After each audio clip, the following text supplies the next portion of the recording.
El átomo y sus alcances. Módulo 14. Actividad integradora 1. Mi nombre es Dulce María Valdés Castillo y soy del grupo 37. Mi asesor es Ángel Arturo Cubarriaga. Se conoce como modelos atómicos a las distintas representaciones gráficas de la estructura y funcionamiento de los átomos.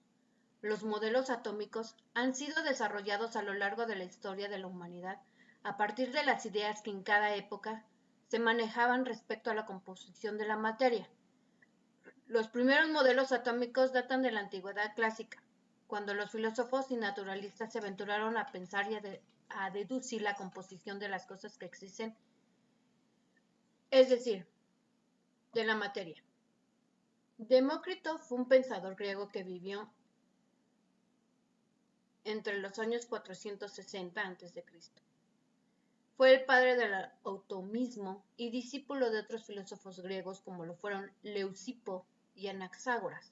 Demócrito llegó hasta su idea del átomo después de profundas reflexiones. Él pensaba que el átomo es la fracción más pequeña posible de cada sustancia. El átomo es sólido y sin estructura interna. Los átomos de los distintos materiales pueden diferir en tamaño, forma o masa.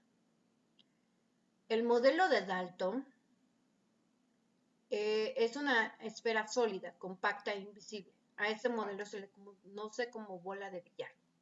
Dalton proponía que los átomos de un mismo elemento químico eran iguales entre sí y tenían la misma masa e iguales propiedades. Por otro lado, propuso el concepto de peso atómico relativo, el peso de cada elemento respecto al peso de hidrógeno, comparado las masas de cada elemento con la masa del hidrógeno. También propuso que los átomos pueden combinarse entre sí para formar compuestos químicos. La teoría de Dalton tuvo algunos errores. Afirmaba que los compuestos químicos se formaban usando la menor cantidad de átomos posibles de sus elementos. Por ejemplo, la molécula del agua, según Dalton, sería HO y no, es H2O, que es la fórmula correcta.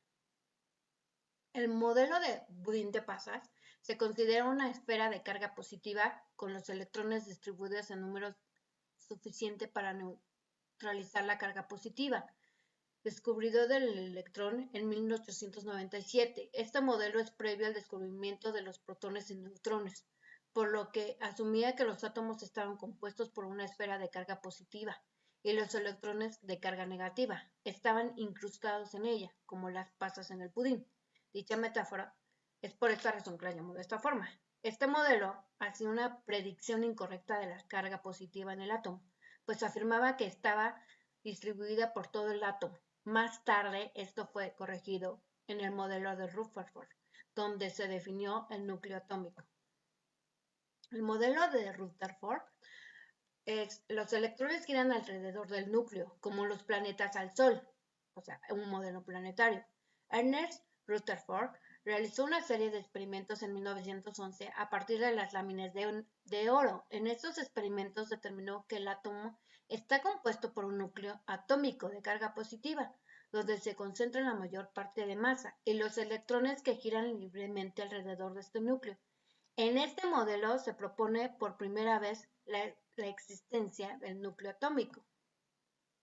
El modelo de Bohr, este modelo da inicio en el mundo de la física a los postulados cuánticos, por lo que se considera una transición entre la mecánica clásica y la cuántica. El físico danés Niels Bohr propuso este modelo para explicar cómo podían los electrones tener órbitas estables o niveles energéticos estables rodeando el núcleo. Además, explica por qué los átomos tienen espectros de emisión característicos. El modelo de Bohr se resume en tres postulados. Los electrones trazan órbitas circulares en torno al núcleo sin irradiar energía. Las órbitas permitidas a los electrones son aquellas con cierto valor de momento angular. L. La cantidad de rotación de un objeto, que sea múltiplo entero del valor. Los electrones emiten o absorben energía al saltar de una órbita a otra, y al hacerlo emiten un fotón, que representa la diferencia de energía entre ambas órbitas. Pues la diferencia entre reacción y ecuación química. La reacción química es el proceso en el que las sustancias se unen para transformarse en otras diferentes, mientras que una ecuación química son representaciones simbólicas de las reacciones químicas. Se compone de dos miembros separados por una flecha que indica el sentido en que ocurre la reacción, y los reactantes describen el primer miembro y los productos en el segundo, como lo podemos observar. ¿Sí? La forma en que los átomos forman enlaces. Un átomo está formado por un núcleo rodeado de electrones que tienen carga negativa. Al tener cargas opuestas, estas dos partes del átomo se atraen entre ellas. Sin embargo, por esta razón, los electrones también se ven atraídos hacia los núcleos de otros átomos. Hay diferentes tipos de enlaces químicos y las características y sus propiedades son, por ejemplo, en el enlace iónico ocurren cuando un átomo gana o pierde electrones. Como resultado de esta transferencia de electrones se forman iones o, lo que es lo mismo, partículas cargadas. Estos iones pueden tener carga negativa o positiva. Las propiedades del enlace iónico. Por lo general, los compuestos de enlaces iónicos forman sólidos cristalinos y se rompen con facilidad. Esta es precisamente el caso de la sal de mesa. Además, estos compuestos suelen tener puntos de fusión elevados y son solubles en el agua.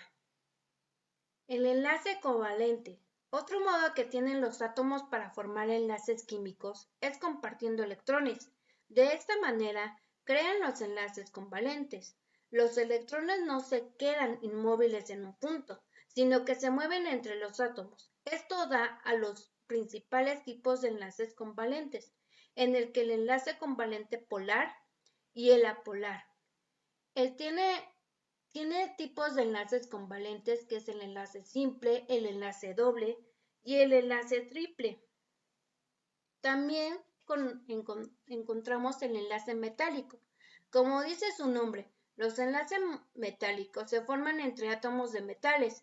En este caso, los átomos se organizan en una estructura conocida como el mar de electrones. Las estructuras del enlace metálico se deben a que los átomos de los metales tienen pocos electrones en la última capa, que pierden fácilmente. Como resultado, se convierten en cationes, que se distribuyen por el espacio formado de una especie de red, mientras que los electrones que se han perdido crean a su alrededor una nube de electrones que pueden moverse por toda la red. Así, los cationes con carga positiva quedan unidas mediante la nube de electrones con carga negativa que los envuelve. Y así terminamos las explicaciones de lo que son los átomos. Muchas gracias.